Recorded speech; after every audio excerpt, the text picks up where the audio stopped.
great session we had. The next session, I'm delighted to bring our friends from Penske Racing Shocks. I have watched Jim's webinar before. He is an absolute genius. When it comes to suspension, he has a way of explaining everything.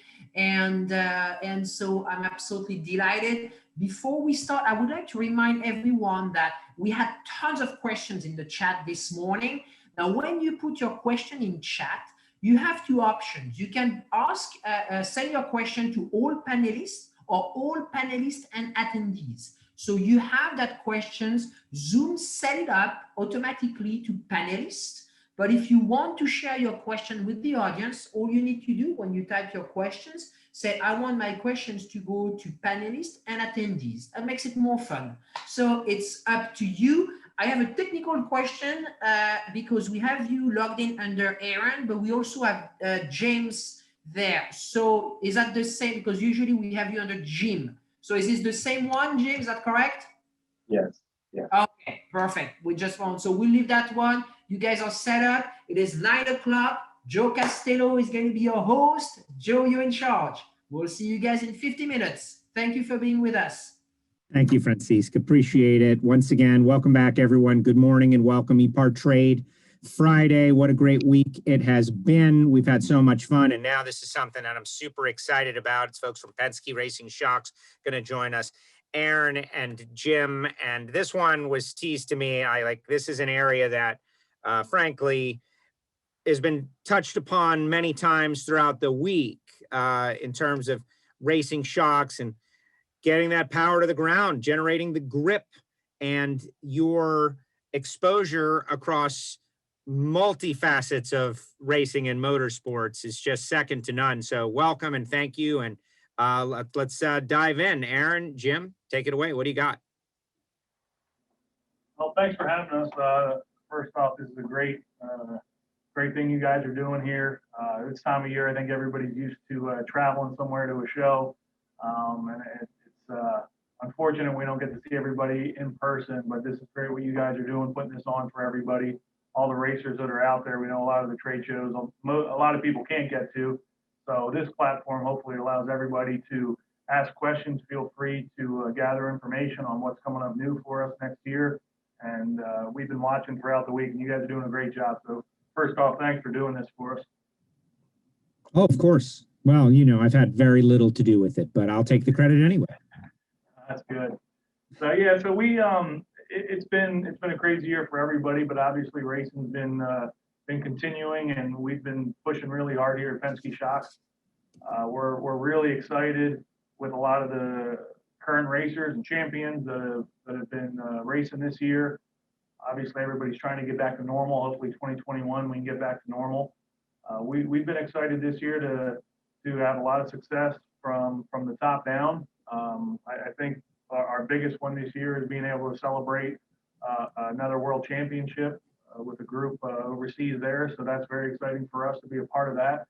And like you said, we deal with all forms of racing, everything from Formula One all the way down to our grassroots racers, dirt drivers, dirt racers, late models, modifieds, whatever it might be, ATV riders. This year we won another cross country championship with our ATV division. So it's been keeping us busy this year, and we're real excited to jump forward into 2021. Excellent. Very exciting. So for the people out there who are, I would imagine people are logging on specifically to see this, and we can see it in our numbers, because this is going to be very educational. You're going to walk us through many different aspects of why it's better. But one thing that I found to be interesting is you have so many great relationships worldwide, except everything is made right here in America in Reading, Pennsylvania, which I think is fantastic and music to a lot of people's ears. Yeah, I can comment on that. Part of our success, as Aaron mentioned, is supplying from the top down. And I think the world would agree that Formula One is the pinnacle of motorsport. So we've been a fixture in that paddock for 30 years, supplying many teams. And it's, we get a lot of credit for our support and our response in that market, bringing a lot of technology to that market, and it all comes down to how Penske Shocks is sort of set up. We are a small company, which allows us to stay agile enough to support very demanding customers overseas at the highest level. So currently, right now, it's kind of like the best kept secret here in Reading, Pennsylvania, is we, historically and routinely are supplying 4 to 5 Formula One teams directly from our headquarters here in Reading. All the dampers are completely designed, built, and supported here from this place. We have a good reputation of not sharing confidential information. If we did, we'd be in trouble, and we wouldn't have such a good market share as we do. But we learn a lot from Formula One. A lot of our technologies are developed there, and then they kind of cross-pollinate to everything from NASCAR to short track to you name it. So it's been really good. But again, it really comes down to the response and is going above and beyond and making things happen for our customers. Excellent. I see Jim has got his screen shared, and so I'm under the assumption that you're going to walk us through a bit of a PowerPoint or a presentation. We've got some questions already queuing up in the comments section. I encourage people to do that. If you have a question out there around the world, put it in the comment section. We will get to it. These two gentlemen will be with us. There's a lot to learn and a lot of ground to cover. So Jim, take it away. Sure. Yeah. So Jim touched on a little bit of what we do there. Our main area of focus, a lot of people ask, is what is different about a Penske Shock compared to some of our competitors. And we have a design philosophy that we really go into and look at all aspects of the shock, the damper as a whole. Suspension systems and racing are, as sanctioning bodies evolve, a lot of rules obviously get placed to control costs and things like that. But there's a lot of little differences that you can design into any part of the vehicle to kind of maintain an advantage. A lot of what we look at on the shock side of things is going to be friction levels, hysteresis. They sort of go hand in hand. So the damper itself, you really never want to have that restrict or create a force that you can't control. So by using aerospace quality materials, seals, fluids, things like that, it really allows your performance of your shock to be at its best. Allows it to change direction as quickly as it possibly can. By having a shock that can change direction very quickly, keep your tire planted on the track, that's going to give you the most mechanical grip. It sounds easy, but it's very, very difficult. There's a lot of different moving pieces in a shock. Some of these shocks that we have laying on the table here, they're made up of a few hundred pieces. So all those pieces got to work and coincide with each other to produce a good quality damping curve that the racer can ultimately use. And in the end, the driver feels everything that shock absorber is doing. I think that's why it's become such a large focus in all forms of racing. As drivers move through the levels and become more familiar with their vehicle and what they feel, they really feel everything that shock absorber is doing. It affects tire wear, it affects tire life. So it really is a very important part of what the overall handling package is doing. And it comes down, once you get past the performance side of it, you come down to consistency. The consistency of the shock. It's rare to see one racer or one team have one set of shocks. You're going to have multiple sets of shocks, whether you're trying different spring packages or just different setups. You need those shocks to be consistent to one another and repeat, as well as consistency over a long run. In the dirt world, we might run a heat race for the last 10 minutes, but then also we'll go to Daytona and we'll run a 24-hour endurance race. We like to use the same parts in all of our shocks. That's one thing that we're really proud about, is a lot of the pieces that make up any different type of application, they use the same pistons, the same seals. That technology is sort of spread across all of our forms of racing. And we feel that's what works the best. Even in drag racing, we're lucky enough. We were on Elite Motorsports. Erica Enders, she won her 4th championship this year in Pro Stock. We're using all the similar materials, F1 technology on those type cars. They're only running 6 seconds, but they're still utilizing the same equipment that we've designed and developed, whether it be an IndyCar, Formula One, NASCAR. So we sort of spread all that technology across the board. And again, in the repeatability, consistency side, drag racing, for instance, it's all about consistency, repeatability in the parts. They're looking at half a tenth here or there. So consistency and the quality of the part is second to none in those types of racing.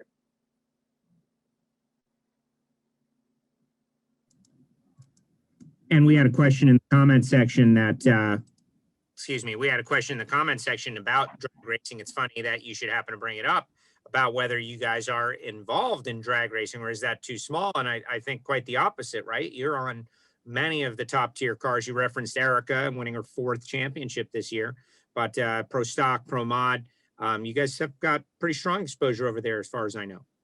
Yeah, we're very big in drag racing. I would say probably 98% of the Pro Stock field all use the Penske Shocks. We have great, alongside with our product, we have great relationships with dealers. Drag racing, for instance, we have a dealer, PRS Suspension. They travel to all the races, and they're the hands-on and the technical side of the support. They're talking to the teams, the crew chiefs, helping set up and revalve and do what they have to adjust the shock. But from the Pro Stock, the Pro Mod, Top Sportsman, you name it, we're involved in the drag racing. We're a big sponsor for PDRA. This year we were the Pro Nitrous main sponsorship for that class. And again, we had the majority of the PDRA field as well, running our equipment there as well. So drag racing, I'd say early on in our development as a company, maybe 20 some years ago, we were just dabbling in it. And then probably 10 years ago or so, we really put a big push into it. We were lucky enough to get paired up with Alan Johnson and Mopar. And that really pushed us into the drag racing scene. And we did a lot of development, a lot of work. And it's where we're at today, where we have the majority of the field. We travel to the races. It works out extremely well. I don't know that people maybe appreciate how much of the performance, they think all about, engine, but how much of the performance, especially in Pro Stock, is in the chassis setup and inevitably the shocks.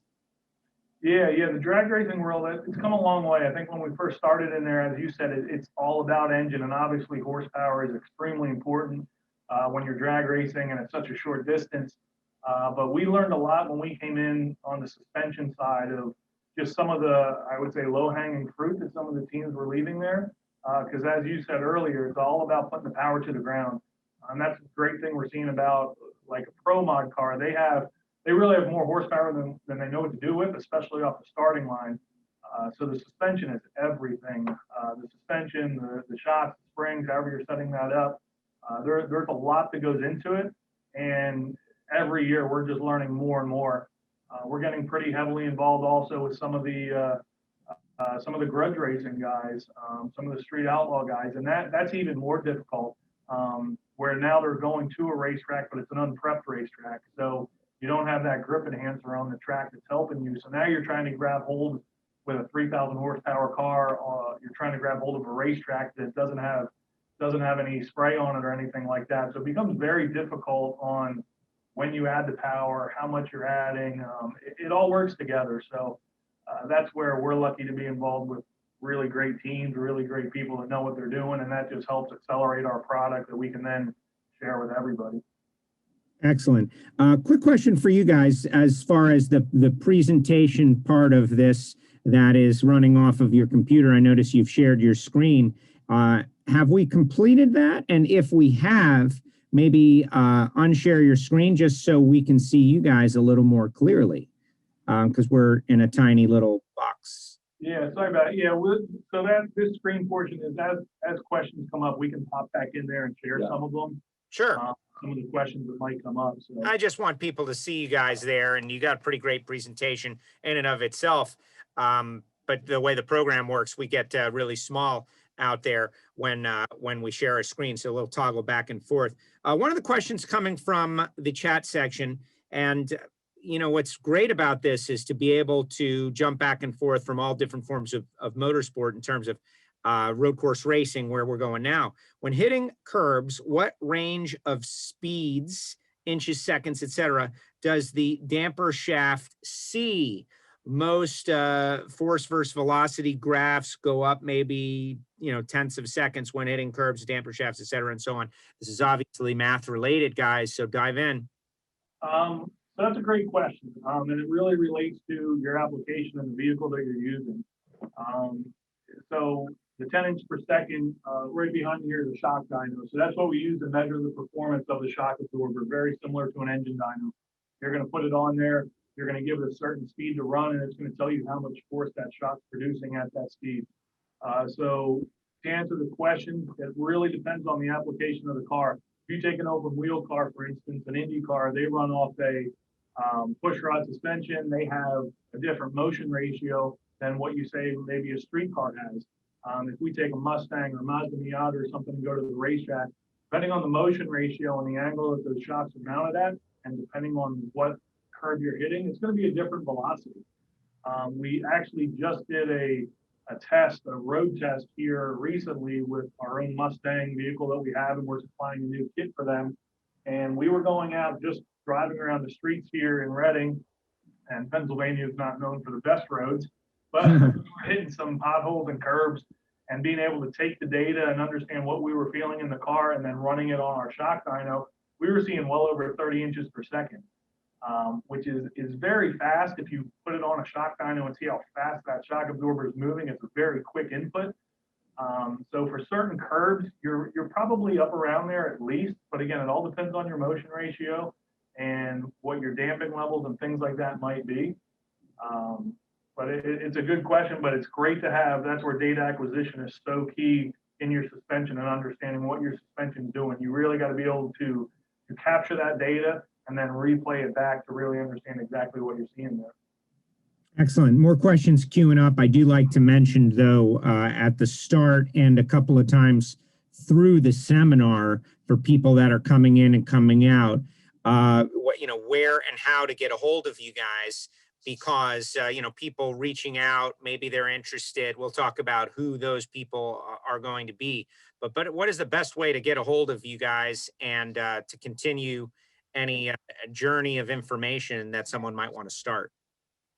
Best way to get a hold of us through our website, PenskeShocks.com. You can go to our Facebook page, Penske Shocks, and then obviously you can call us anytime, 610-375-6180. That's our shop line.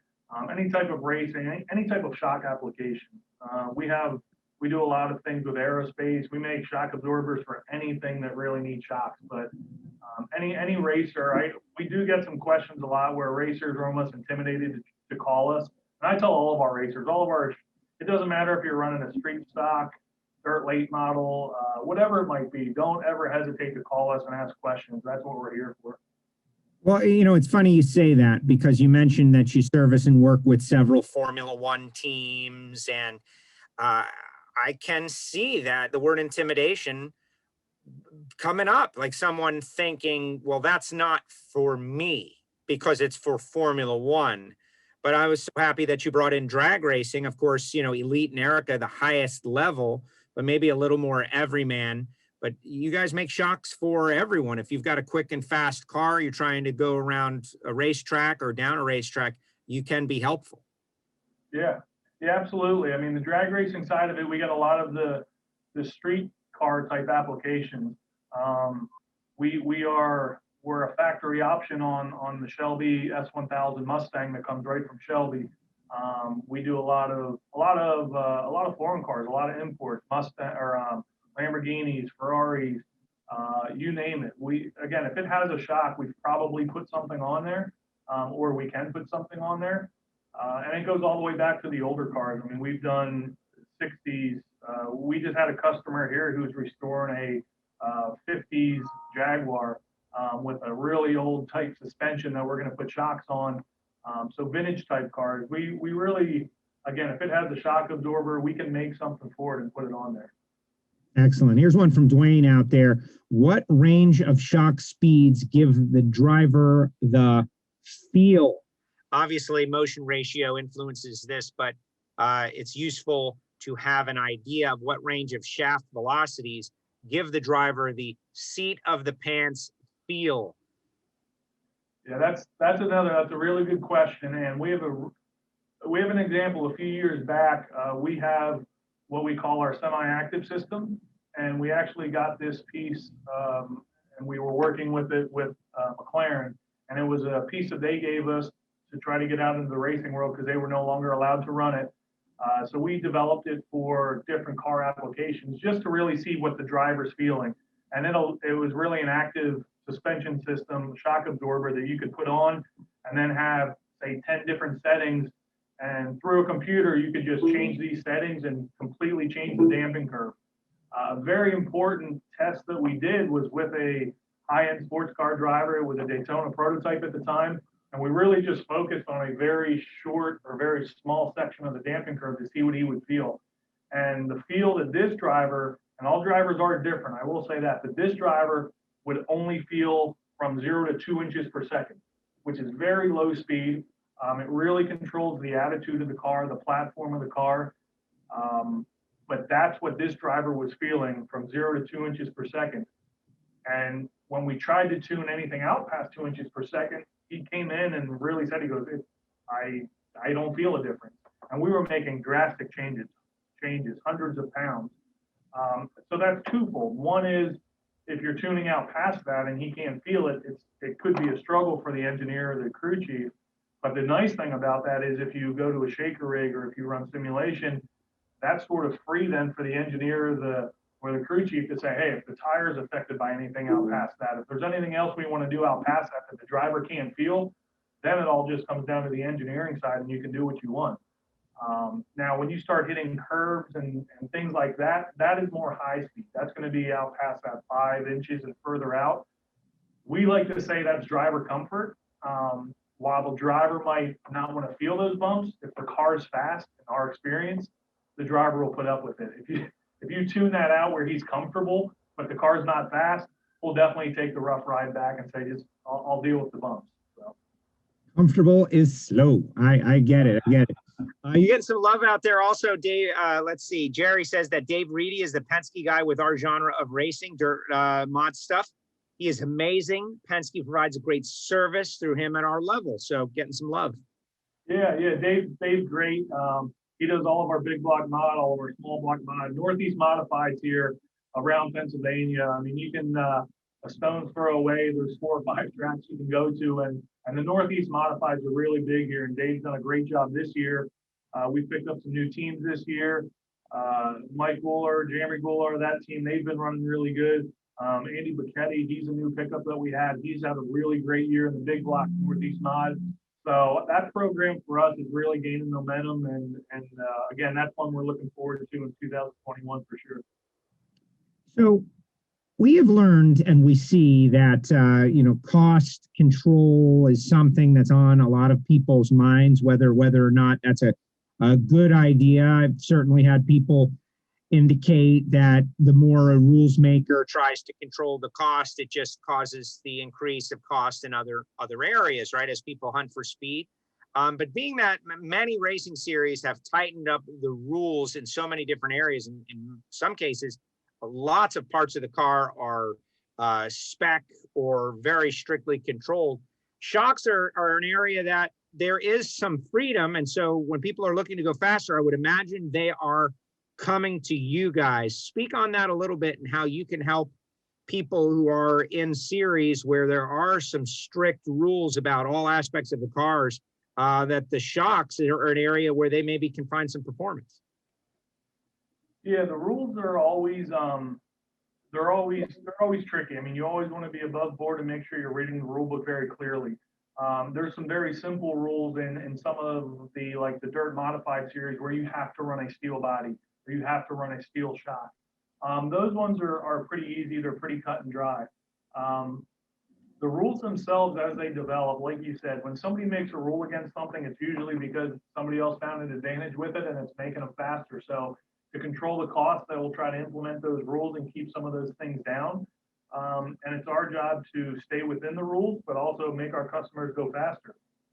So I would say NASCAR really started this back in the 90s when the crew chiefs really evolved and started to become shock guys and understood, and even I'd say in the early 90s, late 80s on the IndyCar side with our owner there, Roger Penske. I mean, it was really big about, okay, there's got to be something else that we can do here with the shock side of things, and that's really how we started.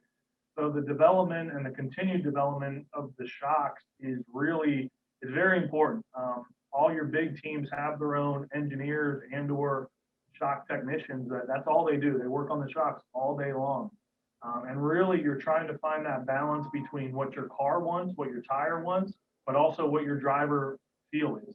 In the end, it's a human in that seat. He's the one controlling the vehicle, or they're controlling the vehicle. So you have to have your suspension feel the way they want.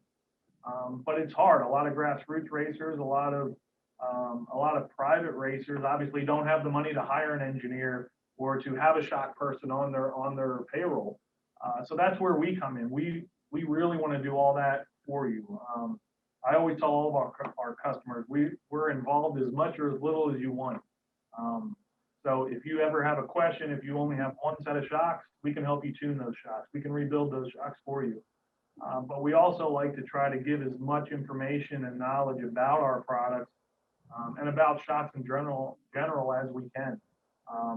For a long time, it's been thought of as shocks as this black magic, and you got to be some crazy whiz to work on them. And they're very, very simple.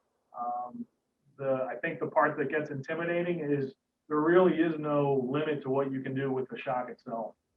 We have probably over 60 different piston options you can run. We have thousands and thousands of shim combinations that you can run. So I like to tell people, if you can think of it, if you can think of a shock curve that you want to make, there's a way to do it. It's just going to take time to do it. And if you think of it and it works and nobody else can get to that point, you're going to have a big advantage over the rest of the people you're racing against. All right, we've got some other questions out there. One, I wonder if this is a rally guy. Self-leveling coilovers for a 2003 to 2007 Subaru Forester. And so is that something that you have? Just a basic question.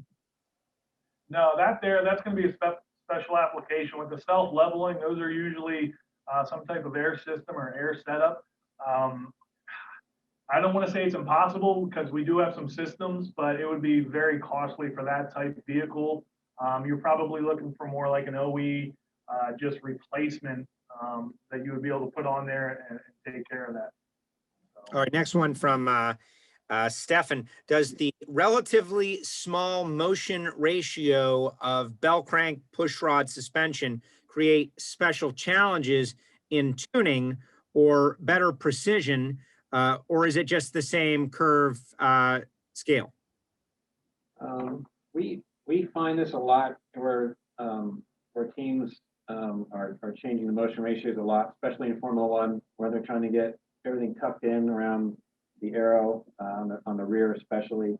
What that means for us is it essentially just changes the amount of damping we need to put in the damper to control that movement. So if the motion ratio is not ideal, you're going to have a very, very short stroke damper, and you're trying to do the same work in that stroke versus a much longer stroke damper, where the loads can be lower, the pressures can be lower. So we take that into account, and we just size the components, appropriately. We have certain rules of thumb that we stick to with internal damper pressures and sizes of components and flow rates.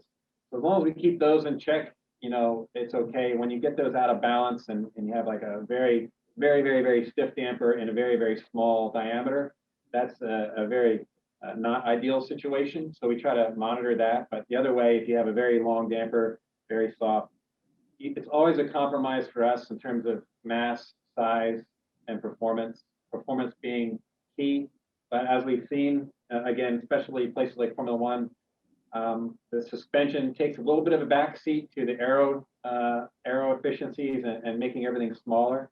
I think you're going to see that change in 2022 for sure, when aero is a bit less and the tires more important. So I think we're going to see another sort of renaissance in damping technology in Formula One in 2022, when there's a lot more attention put on it.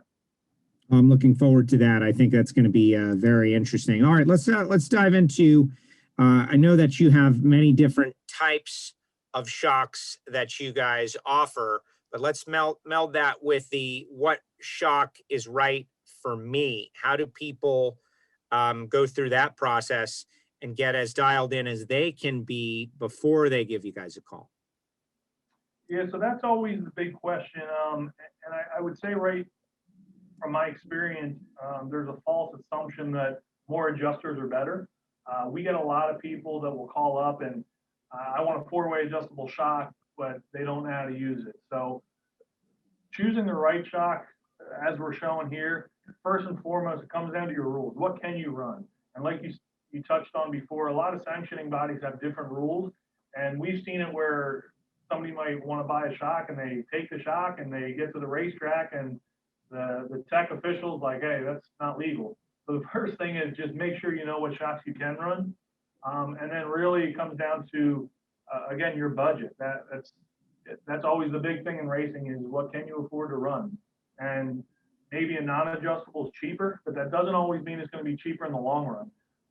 Again, we have some smaller, I would say entry-level type, like a dirt modified. They can only run a non-adjustable shock, but then you'll go into a guy's trailer and he has 50 shocks hanging there. Where sometimes if you had a single adjuster or a double adjuster shock, that shock can cover probably 10 or 11, maybe up to 15 different types of shocks just by having 2 adjusters on it. So obviously those shocks would be a bit cheaper. But again, that's the way some of the rules are written. And then you're looking at the actual performance of the shock. What are you trying to do with the shock? Are you just is this just going on a street car that you're looking to have a better street ride, better performance there? Or are you taking this to the racetrack? Are you looking for your best possible time that you're getting out of it? And then obviously the maintenance side of it, these shocks are like any other part of a race car. Now, I will say we've had customers who buy these shocks and they bolt them on a Corvette and we don't see them for 30, 40,000 miles. So we're excited that you can run these shocks that long, but it's like anything else. I get asked a lot, how often do I change my oil? How do I take care of these shocks? And I relate it a lot to an engine. It's like the more you take care of the shocks, the more you change the oil, the more protection they're going to have, the better off they're going to be, and the longer they're going to last for you. We look at some of the shocks that we just got from a NASCAR team, and they're well over 15 years old, and they perform like they did when they're brand new. Now, again, those guys are taking those shocks apart a lot and servicing them, but they're working really well. So there's so many different options on what type of shock you could possibly use, but it really comes down to the customer's application, what they're trying to do with it, and in the end, what their end result needs to be. Excellent. So, were you going to jump in there real quick? Yeah, so to touch on a little bit of the different kinds of shocks, Yes. we jump to our slides there. There are a few different types that are out there from a design standpoint. And I think the most common one that's out there right now is a monotube shock. So that simply is an inline shock that has a main piston with a separator piston that separates your nitrogen from your oil. So the monotube itself, you can see your main piston in the middle section of the body there. When that is displaced, it pushes fluid over into the reservoir side. And then we have a separator piston there that separates your nitrogen from your oil. That is I would say your most common and basic shock that's been around for decades now. We go to these are just different types of monotube shocks themselves. So you can see here, like the 7100 series all the way on the left there, that is our latest shock for actually dirt modified racers. It's a non-bulb shock to conform to rules. But that is a full steel shock. So then we go to our 7120 there, that's a Formula V shock. And then we go all the way up through the 7300 there is a NASCAR shock. That's what all of the current Cup cars, et Xfinity, Truck Series, that's what they all run. So you can see the monotube design is really littered across an entire array of different forms of racing. The 8760 on the end there, the 8300 piggyback, that's what we use in drag racing. That's what we use in sports car racing. So you can see across all forms of racing, we use very similar technologies. One of the most, I would go to the through rod next. That's probably one of the biggest questions we get asked is, okay, what about a through rod? Sprint cars are very big with through rods. Open wheel cars are very big with through rods. So the through rod is exactly what it sounds like. Instead of that shaft going into the body and having to displace fluid into another area, this has a shaft that pokes all the way through the shock itself. So you're not displacing any fluid. You don't need any nitrogen pressure, and that's really the advantage there. If you were to take any of these shock absorbers on the table and push them down on the table, you're going to have resistance right away. With a through rod, you don't have that nitrogen or that gas pressure resisting you. You can very slowly just push the shock absorber down. It's still going to create a force based off whatever piston and shim stack you have, but you just don't have that gas force. And that's a big question a lot of racers have, is how gas affects our shocks. And it does. It affects tire wear and feel and things like that. So that's where the through rod came about as an advantage to that. Those are other forms of through rods there that you see. The 9600 series, that's our IndyCar damper. That's been on a few vehicles at Indy this year, done very well. The 8780 in the center there, that's our GT3 platform. We're the supplier, that's on a Bentley GT3. And then the 7700 series, that's a through rod as well. And we actually run that on our sprint cars. So again, a wide array of technology and a wide array of vehicles that the same type shock absorber works on. Very good. Very good. Let's talk a little bit about the evolution over the years. Like, you're blowing my mind. There's just the fact that the same shock is used on sports cars and drag cars and just tuned differently. Let's talk a little bit about how these things have evolved over the years, starting out what they were. You know, I remember race cars in drag racing, in particular, my area of direct competition. People would get a worn out set of shocks for the front end of their car, and that was what they would do. And it's like, really? I'm sure we've evolved beyond that. Tell us. Yeah, I think the evolution of the shock itself, obviously there's been different designs like we were just covering there, your monotubes, your through rods, there's twin tubes, there's a bunch of different types of shocks there that have evolved, but really it comes down to the parts inside the shock. Like I said, we have multiple different pistons. We have over 60 different types of pistons, and that's really an evolution of racers. Racers come to us, whether it be drag racers or NASCAR or open wheel IndyCar. We have engineers or drivers or teams that come to us and say, hey, I think this might work for a shock curve. How can I do this? So early on, shock absorbers were really just linear. You're really just trying to control the spring rate. So a linear damping curve was very easy. So you go from point A to point B and draw a straight line, and that's pretty much a linear curve. But like the customer asked before about hitting a curve, if you hit a curve with a very linear shock, obviously the higher the velocity goes, the higher the force is going to go. So when that force goes really high, it's going to want to upset the car. So I think probably a big evolution in dampers was the digressive curve. And that was saying, okay, if I'm on a linear curve here and I see a large spike, I don't want to be at 500 pounds, say, I want to be at 300 pounds. How can I do that? So a digressive piston came about, and we can show you the type of curves here that we're talking about. So the red curve is more basic, very linear. And then we go to our gray curve there, which is our digressive curve. So you can see from 0 to 1, it's a very steep nose, and that gives you a very good platform, very stable platform that drivers like to feel. But then when you hit a curve, you can see that actually the rate doesn't increase as much as it normally would. So we're actually a little bit more digressive, and we can make that even flatter based off the valving and things that we put in there. A few years ago, I'd say early 2000s, that blue curve is what we call our regressive curve. Now that there was a very good example of, it was a Formula One team at the time came to us with a drawing and said, hey, we want our shocks to be able to do this. Of course, we never had anything like that, so we went to work trying to figure out how can we do this. The regressive curve works phenomenal for hitting curbing and things like that. As you can see, at high speed velocities, we can be softer than what we are at low speed velocity. So that allows us to make a very stiff shock. So your initial platform, the driver feel is very stable. It controls the pitch and the roll of the car very well. But then when you hit a curb, when you hit a large bump, obviously it's softer. So it allows that wheel to travel back to the pavement very quickly. It allows the wheel to get out of the way of the curb and things like that. It doesn't upset the car. So the regressive valve, we've come a long way now with the evolution of the damping curve itself, just by different designs, different pistons, different shims. But it's really at the request of racers and engineers or crew chiefs or drivers. Just, hey, this is what my car is doing. How can I fix that?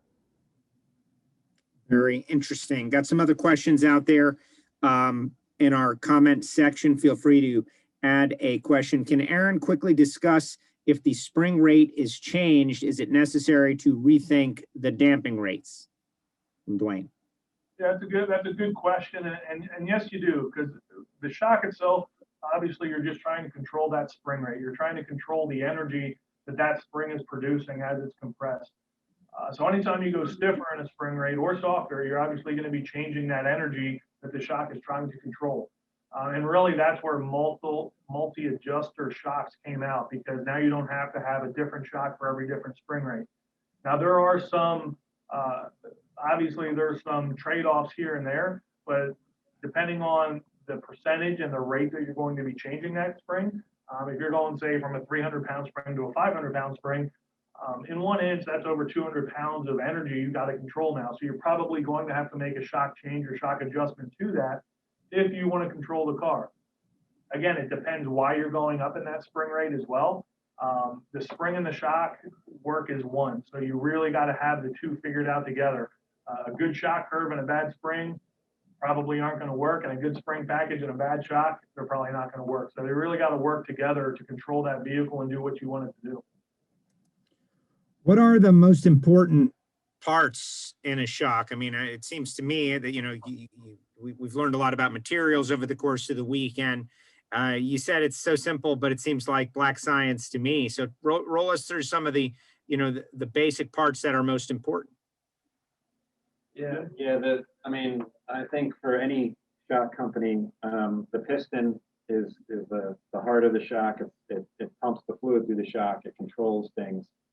There's a lot of IP wrapped up in piston design, and you know, you can get a lot of performance just from different piston types. As Aaron mentioned, we have probably 60 or 70 piston designs. That was not just because we want to make a lot of money. It's each application kind of came up to address certain handling conditions or requests from customers, and they each found their own advantage from that.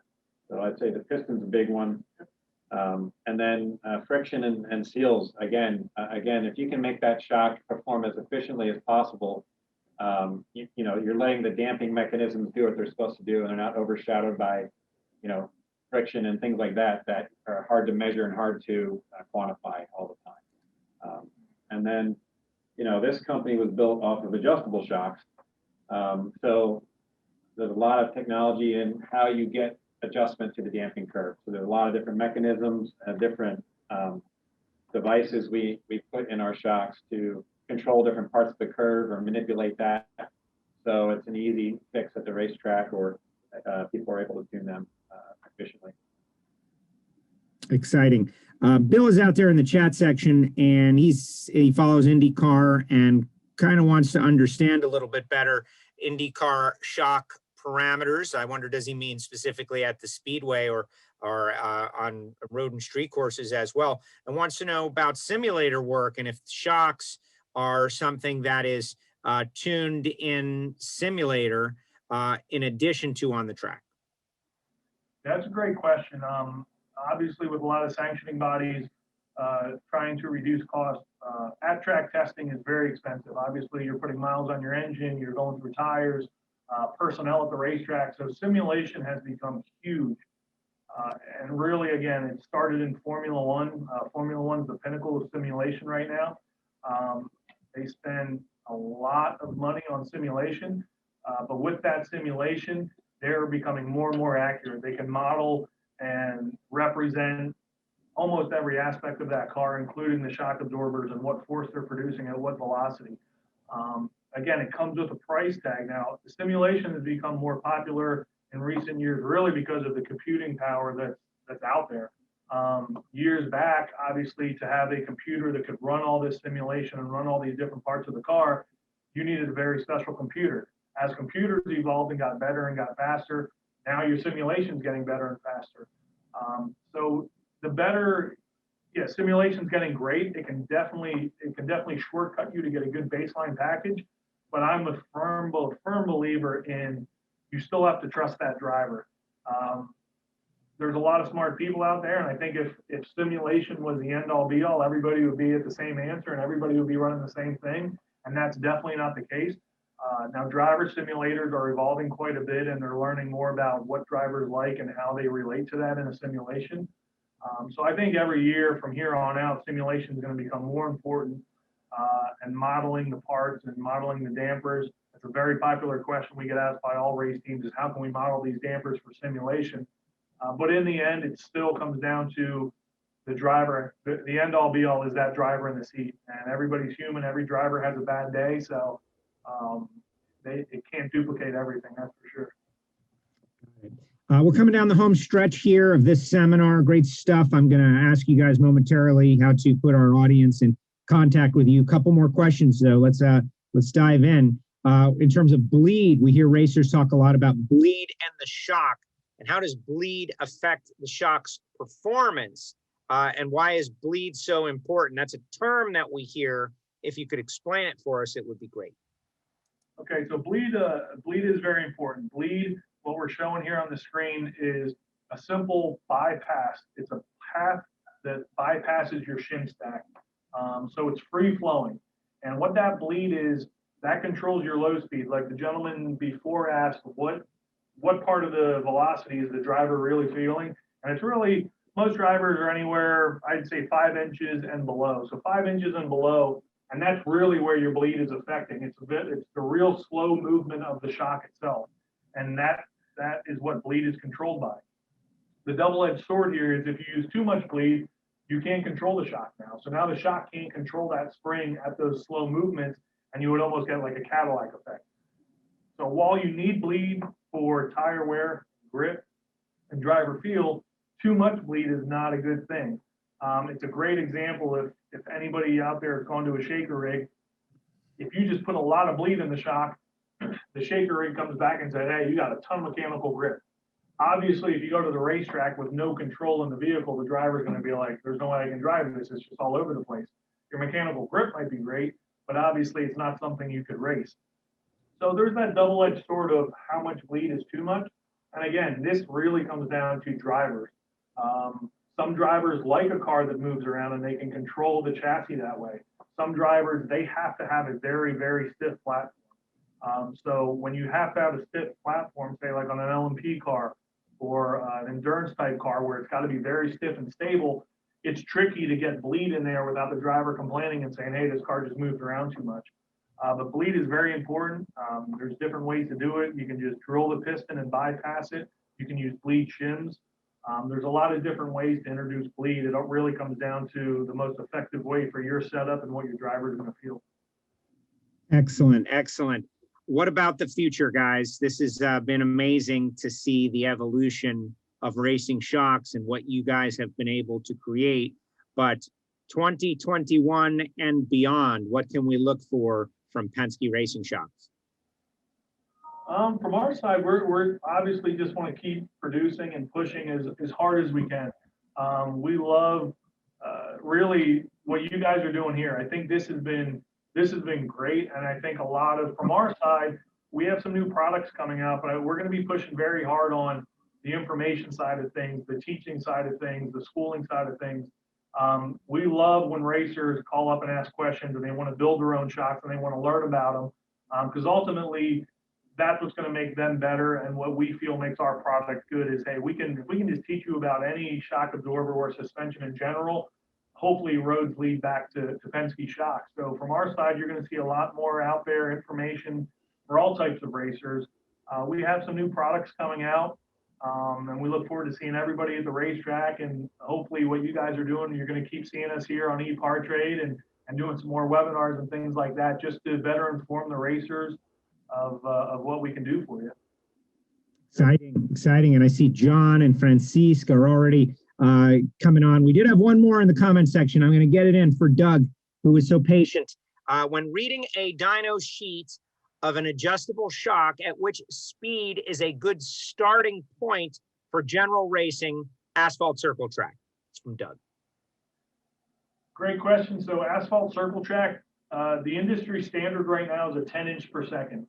And really that started with NASCAR back in the 90s. And crew chiefs just wanted a sort of default graph to say, hey, I know what my shock is doing, and they wanted to be able to compare them very quickly.